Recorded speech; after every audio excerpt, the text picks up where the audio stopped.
नमस्कार साथियों, मैं योगेंद्र रावत एक बार फिर आपके सामने अपने YouTube चैनल सबसे अलग के साथ। आपको ये तो पता है कि दुनिया का सबसे छोटा देश वेटिकन सिटी है, लेकिन बहुत सारे लोग इसको सबसे छोटा देश नहीं मानते हैं। इसके पीछे क्या वजह हैं, एक देश कहलाने के लिए क्या चीज़ें ज़रूरी हैं और जो मानते हैं उसके पीछे क्या वजूहात हैं, क्या कारण है, मैं आपको बताता हूँ। आधिकारिक तौर पर इस वक्त वेटिकन सिटी दुनिया का सबसे छोटा देश है। इसका जो क्षेत्रफल है वो लगभग 64 बीघा 64 बीघा के आसपास है। इसकी जनसंख्या 1000 है और यह कैथोलिक जो ईसाई हैं उनका सबसे बड़ा पवित्र स्थान है। इसे ही दुनिया का सबसे छोटा देश कहा जाता है। यह रोम के पास है, इटली के बिल्कुल मध्य में। इसे छोटा देश क्यों नहीं माना जाता है, इसकी वजह पर मैं फोकस करूँगा। किसी भी भूभाग को देश कहने के लिए 4 चीज़ें बहुत ज़रूरी होती हैं। उन चारों में नंबर 1 ज़मीन, नंबर 2 जनसंख्या, नंबर 3 सरकार और नंबर 4 संप्रभुता।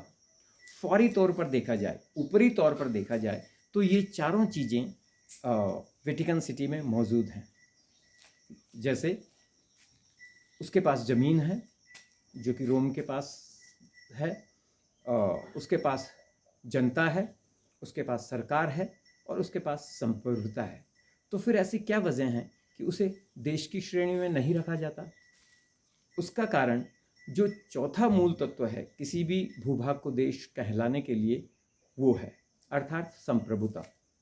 जो राजनीतिज्ञ या विशेषज्ञ उसे देश नहीं मानते हैं, उनका कहना है कि वेटिकन सिटी के पास अपनी सुरक्षा के लिए कोई आर्मी नहीं है।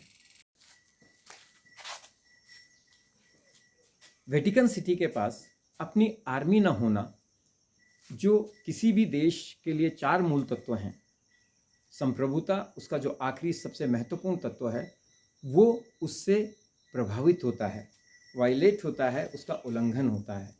कहने का तात्पर्य यह है कि अगर कोई सेना वेटिकन सिटी पर आक्रमण करती है और वेटिकन सिटी के पास उसको बचाने का कोई चारा नहीं है, अगर वो इटली से मदद भी मांगता है और ऐसे में इटली की सेना उसके अंदर प्रवेश करती है, तो उसकी संप्रभुता प्रभावित होती है, उसकी संप्रभुता का हनन होता है, उसकी संप्रभुता खंडित होती है।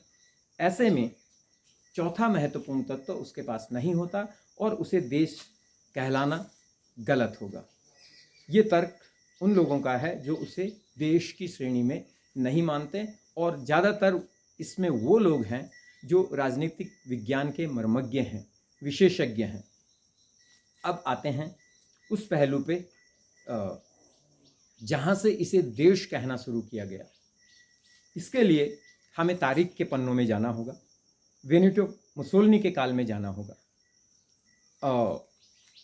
18वीं शताब्दी में या उससे पहले पूरे इटली में, जर्मन में, यूरोप के ज़्यादातर हिस्सों में चर्च का आधिपत्य था।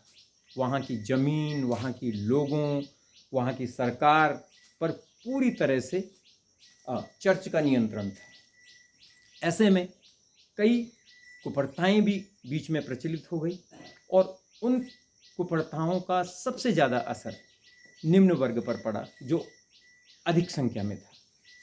ऐसे में बेनिटो मुसोलिनी का उदय हुआ, उसने झंडा बुलंद किया चर्च के खिलाफ और अंततोगत्वा उसकी मेहनत रंग लाई, चर्च को झुकना पड़ा और एक समझौता हुआ 7 जून 1929 को। इस समझौते पर इटली सरकार की तरफ से बेनिटो मुसोलिनी ने हस्ताक्षर किए और चर्च की तरफ से चर्च के जो प्रतिनिधि और तत्कालीन पोप थे पियत्रो गैस्परी, उन्होंने हस्ताक्षर किए। इस समझौते के तहत जो चर्च का जो अधिकार क्षेत्र था वो केवल वेटिकन सिटी क्षेत्र तक सीमित रह गया। उसके राजनीतिक अधिकार, उसके प्रशासनिक अधिकार सारे समाप्त कर दिए गए और वो इटली सरकार यानी बेनिटो मुसोलिनी के पास आ गए और वेटिकन सिटी को कैथोलिक ईसाइयों का सबसे पवित्र स्थान घोषित किया गया। इसके साथ साथ उसे देश का दर्जा दिया गया। तभी से वेटिकन सिटी को एक देश की श्रेणी में रखा जाता है। लेकिन उसे देश न मानने वाले एक और तर्क देते हैं। उनका कहना है कि संयुक्त राष्ट्र संघ में वेटिकन सिटी को मत देने का अधिकार नहीं है। दरअसल वेटिकन सिटी संयुक्त राष्ट्र संघ की किसी भी मीटिंग, किसी भी कॉन्फ्रेंस या किसी भी सभा में भाग तो ले सकता है, लेकिन अगर मतदान की बारी आती है, किसी बात पर विवाद होता है और मत डाला जाता है, तो उसमें वेटिकन सिटी को अलग कर दिया जाता है, उसे मतदान नहीं करने दिया जाता है। यह भी एक तर्क है। निचोड़ के रूप में मैं कहना चाहूँगा कि हालांकि आधिकारिक तौर पर अगर किसी परीक्षा या किसी सरकारी उसमें दस्तावेज में ये चीज़ें आती हैं कि सबसे छोटा देश कौन सा है, तो निश्चित रूप से वेटिकन सिटी ही लिखा जाएगा या कहा जाएगा।